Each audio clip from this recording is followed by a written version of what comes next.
ناظرین گرامی، آج کی اس ویڈیو میں ہم ذکر کرنے والے ہیں اس واقعے کا جب یزید کی قبر کو کھدوایا گیا۔ آخر اس واقعے کی وجہ کیا تھی، کس نے اور کیوں یزید کی قبر کو کھولا؟ یہ واقعہ یزید کی وفات کے کتنے سال بعد پیش آیا؟ ناظرین گرامی، یزید نے اپنی زندگی میں ہی اپنے بیٹے معاویہ کو اپنا جانشین مقرر کر دیا تھا۔ یزید کے 12 بیٹے اور 5 بیٹیاں تھیں، لیکن اس کو اپنے بیٹے معاویہ سے بے حد پیار تھا۔ اس کی تعلیم و تربیت بھی شہزادوں کی طرح کی گئی تھی۔ یزید چاہتا تھا کہ اس کا یہ بیٹا اس کا حقیقی جانشین بنے۔ یزید نے حکومت سنبھالتے ہی اس نے اپنے 2 بیٹوں خالد اور معاویہ کو اس وقت کے بہترین استاد عمر المقصوص کے مکتب میں 3 سال کے لیے بھیج دیا۔ شیخ عمر المقصوص بھی جانتے تھے کہ یہ یزید کا جانشین معاویہ ہے، اس لیے انہوں نے اس کی تربیت پر خوب محنت کی۔ 61 ہجری میں جب واقعہ کربلا پیش آیا تو شیخ المقصوص کو بہت تکلیف پہنچی، چونکہ آپ کا دل محبت اہل بیت سے تڑپتا تھا۔ اس لیے آپ نے یزید کے ان دونوں بیٹوں کو عظمت اہل بیت سے خوب روح آشنا کروا دیا تھا۔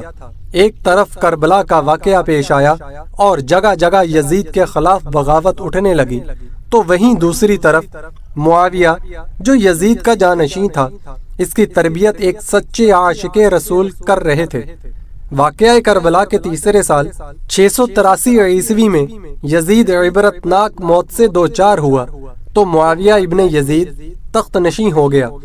جیسے ہی معاویہ ابن یزید تخت نشین ہوا تو استاد محترم کی محنت رنگ لانے لگی۔ اس نے آتے ہی ساتھ واقعہ کربلا کی تحقیقات کی اور محض 40ویں دن لوگوں کو اپنی بیعت سے آزاد کر دیا۔ بعض روایات میں معاویہ ابن یزید نے 3 ماہ حکومت کی۔ 20 سال کی عمر جوانی کا ایسا دور ہے کہ جب انسانی خواہشات کی منہ زوری عروج پر ہوتی ہے۔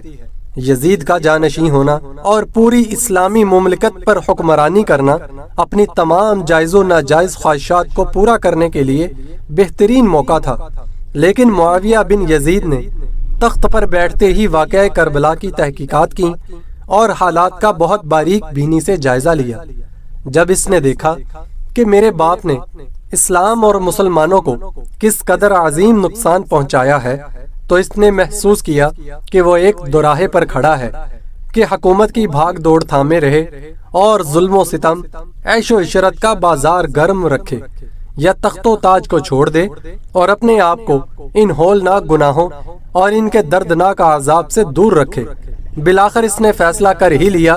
اس کا فیصلہ ان کی تعلیمات اور ایمان کے طفیل ہی ممکن ہوا جو اس کے رگو پے میں شامل ہو چکا تھا۔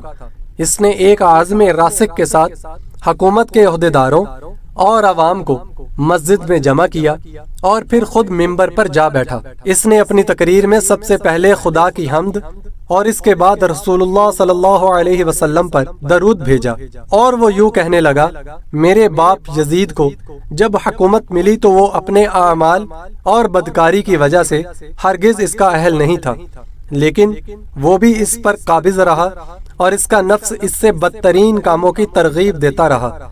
ہاں، وہ اپنے برے کاموں پر بھی فخر کرتا تھا اور اس نے خدا کی بتائی ہوئی حدود سے تجاوز کیا۔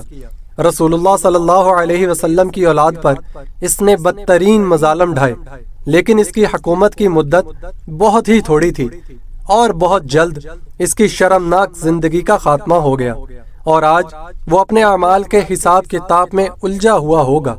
جب معاویہ بن یزید کی بات یہاں تک پہنچی تو اس کا گلا رک گیا۔ کافی دیر تک وہ بلند آواز میں روتا رہا، اور اس کے بعد وہ دوبارہ لوگوں سے ہم کلام ہوا اور اس نے کہا: اے لوگو، میں تمہارے گناہوں کا بوجھ اپنے کندھوں پر نہیں اٹھا سکتا اور نہ ہی تمہاری دوستی کا طوق اپنے گلے میں ڈالوں گا۔ میری خواہش تو یہ ہے کہ حکومت شہزادہ حسین امام حضرت زین العابدین کے حوالے کر دی جائے، یا اب تم خود جو بہتر سمجھو وہ کرو، یا وہ حکومت کرے جس کا تم انتخاب کرو۔ میں اپنی بات سے تم لوگوں پر سے ہاتھ اٹھاتا ہوں اور اس خلافت کو ٹھکراتا ہوں کہ ان جملوں نے محفل میں ایک طوفان برپا کر دیا۔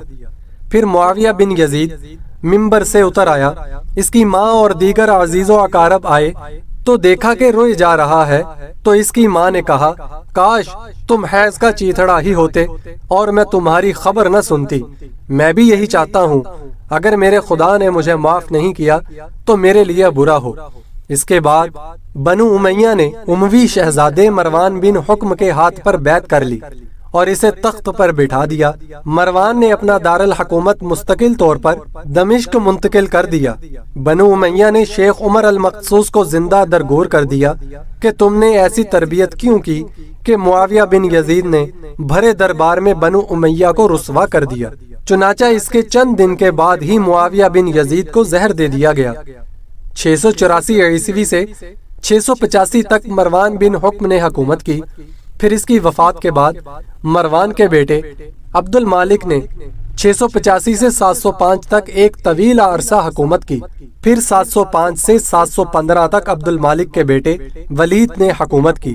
اس کے دور میں سندھ، اندلس اور دیگر بہت سی ریاستیں فتح ہوئی تھیں۔ اس کے دور میں شہزادہ حضرت امام زین العابدین کو بھی زہر دیا گیا تھا۔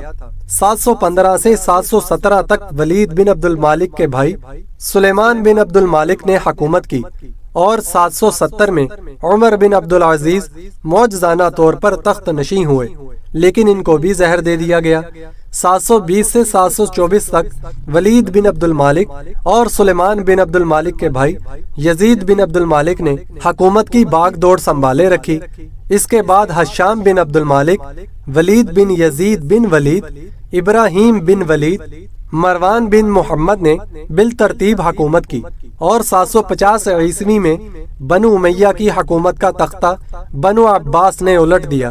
بنو امیہ کا آخری حکمران مروان ثانی انتہائی سست اور ڈرپوک حکمران تھا، جس نے ابو مسلم خراسانی کے ہاتھوں شکست کھائی، اور یوں بنو عباس کی حکمرانی شروع ہو گئی۔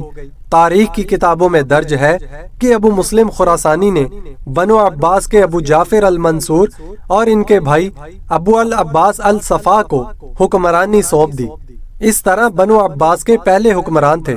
اب اس نے آتے ہی بنو امیہ کا نام و نشان مٹانے کی قسم کھائی، بہت سے لوگوں کو قتل کر دیا گیا اور کربلا کے واقعے میں ملوث تمام کرداروں کی قبریں تک کھود دی گئیں۔ اسی طرح بنو عباس کے حکمران ابو العباس الصفا نے یزید کی قبر کو بھی کھدوایا، اور یہ کام اس نے اپنی نگرانی میں کروایا۔ وہ چاہتا تھا کہ یزید کو قبر سے نکالے اور اس کی لاش کو سولی پر لٹکا دے۔ چنانچہ یزید کی وفات کے 65 سال بعد اس کی قبر کو اس وقت کے حکمران ابو جعفر اور عباس کی نگرانی میں کھدوایا گیا، لیکن جب قبر کو کھولا گیا تو سب یہ دیکھ کر حیران رہ گئے کہ اس میں لکڑیوں کی راکھ، بدصورت کتے اور ایک اژدہے کے سوا کچھ نہ تھا۔